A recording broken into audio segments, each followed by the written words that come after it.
morning, YouTubers. It's Sunday, November 3rd, and I'm outside trying to separate and trim these bunch of onions. They were hanging over the tower. They had grown so tall. Oh my gosh, listen to the birds. What's wrong with you, birds? So I pulled the trellis down and I started trimming them because I'm going to make some green onion powders. They were really, really long, as you can see, probably about 3 feet, 2.5, 3 feet tall. So yeah, I've been taking them and slicing them to make the powder and trying to thin out these multiplying onions. I did this one already, as you can see.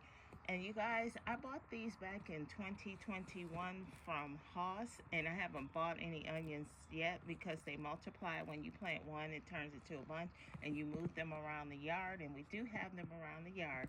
All right. And I just finished powdering my green onions that I harvested the other day, or a couple of days back, maybe this weekend.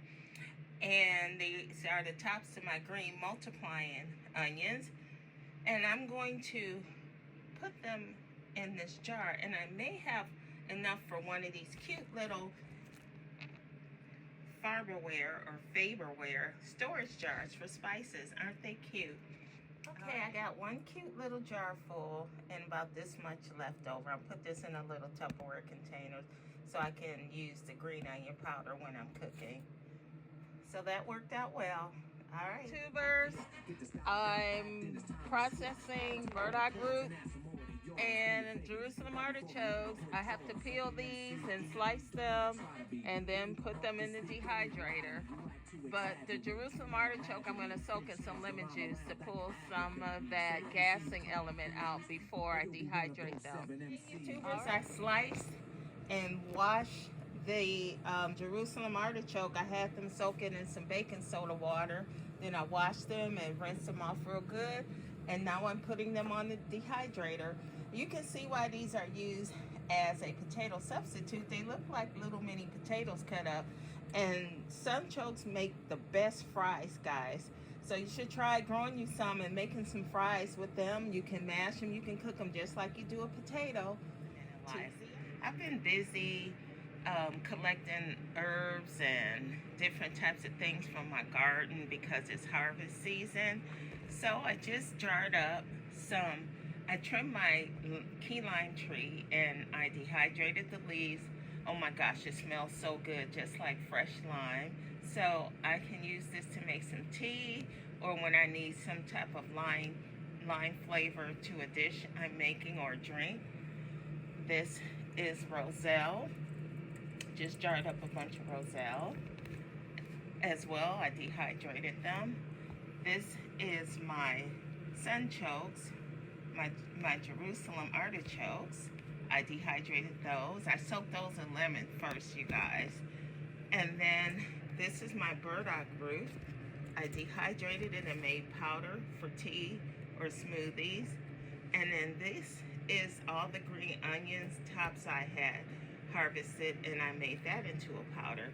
So this is what I've got so far. I've got plenty more to go, guys. I mean, a whole lot.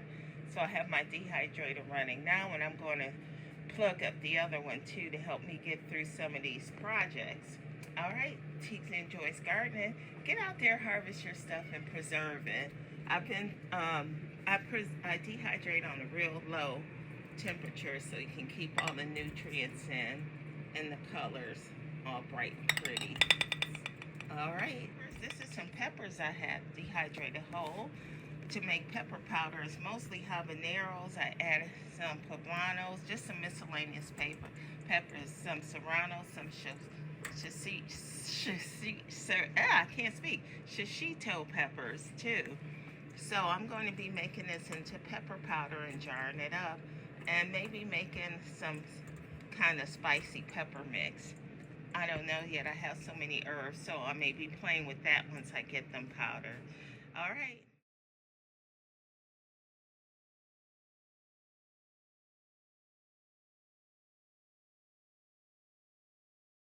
And this is the cleaned up jicama that I harvested.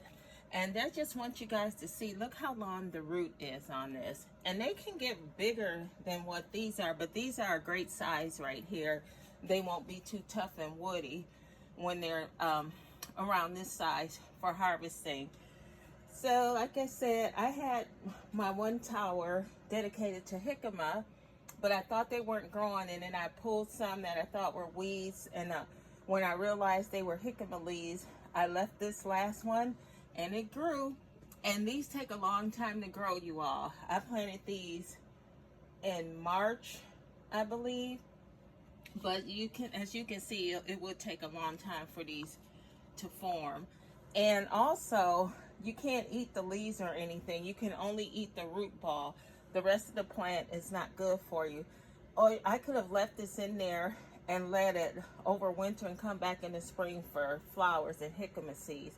But because I had one, I harvested it. All right, TZ Enjoys Gardening and Life. Thanks for watching my video. My jicama of 2024. Last year I grew 3, and I thought I would get a whole bunch, but now I'll be ready for spring 2025. Hi YouTubers, right. This is TZ Enjoys Gardening, and I must apologize. I forgot to show you, I just peeled my jicama that I harvested last month, and I'm going to eat half of it fresh, and then with this other half, I may roast some. I was going to make fries, but I didn't feel like frying up anything, so I'll probably roast it on my New Wave oven. But you guys, you need to grow some jicama. It's so good. It's all crispy and it's sweet tasting.